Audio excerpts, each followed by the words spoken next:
As you might have guessed from the music, in this segment we're going to talk about marijuana.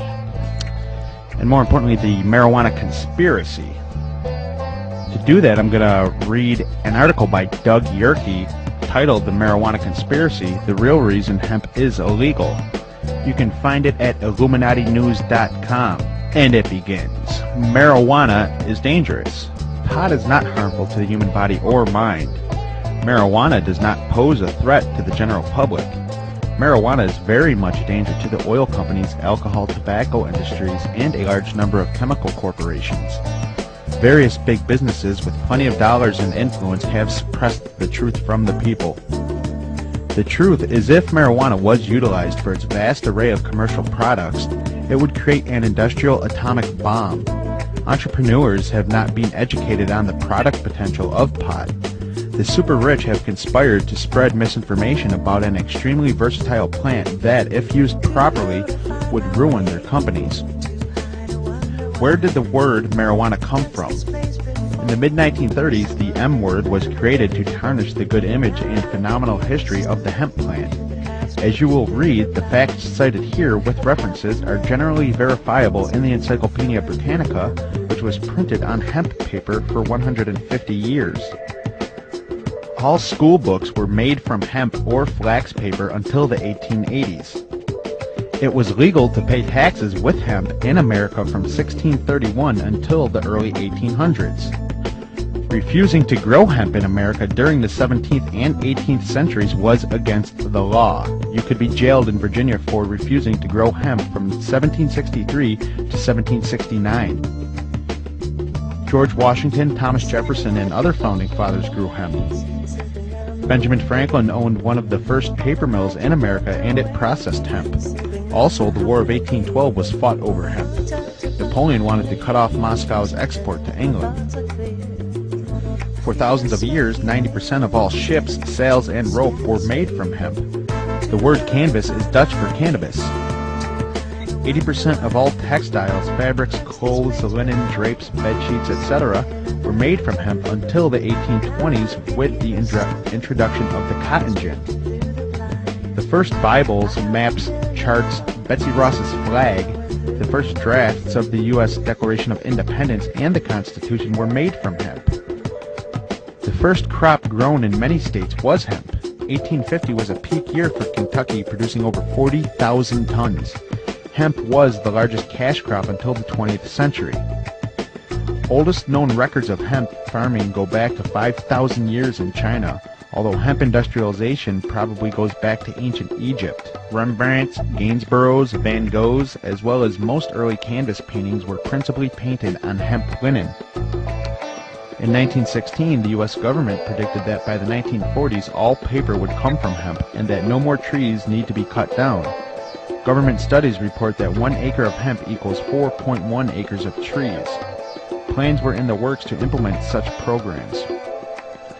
Quality paints and varnishes were made from hemp seed oil until 1937. 58,000 tons of hemp seeds were used in America for paint products in 1935. Henry Ford's first Model T was built to run on hemp gasoline, and the car itself was constructed from hemp. On his large estate, Ford was photographed among his hemp fields. The car, grown from the soil, had hemp plastic panels whose impact strength was 10 times stronger than steel.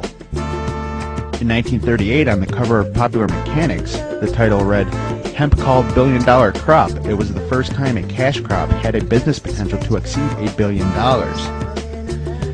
Mechanical Engineering magazine published an article entitled "The Most Profitable and Desirable Crop That Can Be Grown." It stated that if hemp was cultivated using 20th century technology, it would be the single largest agricultural crop in the United States and the rest of the world. The following information comes directly from the United States Department of Agriculture's 1942 14-minute film encouraging and instructing patriotic American farmers to grow 350,000 acres of hemp each year for the war effort.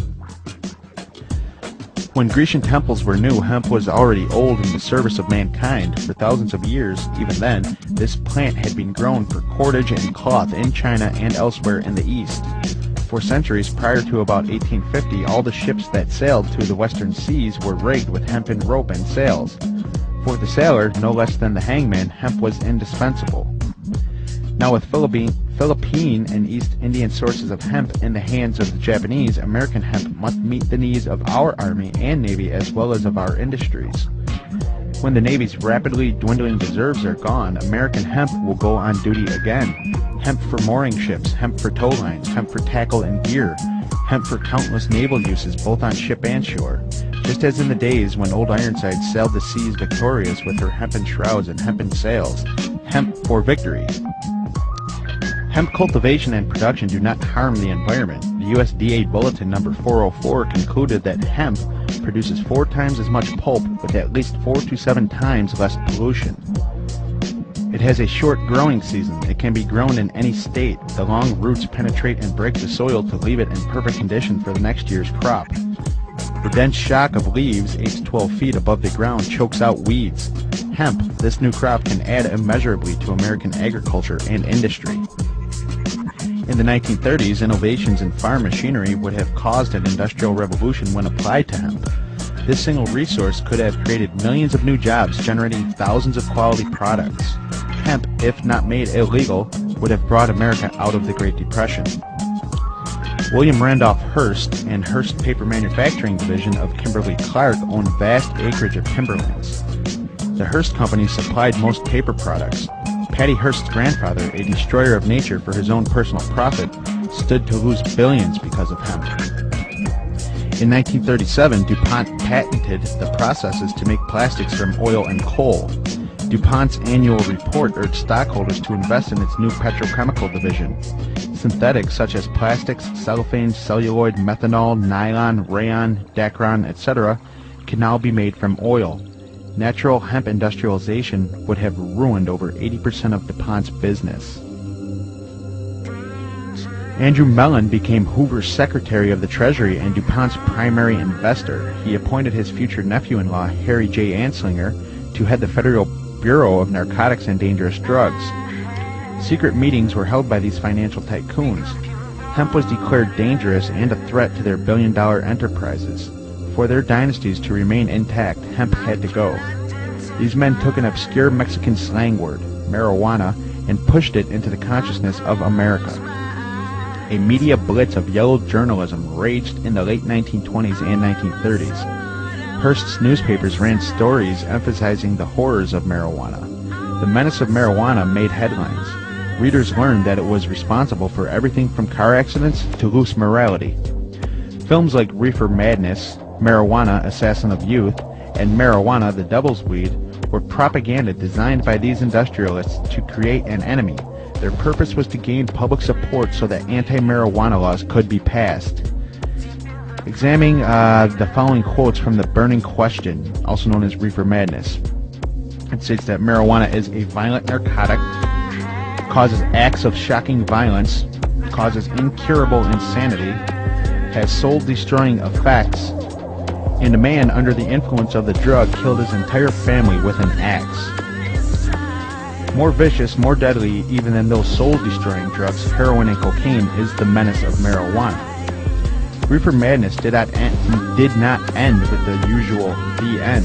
The film concluded with these words plastered on the screen: "Tell your children."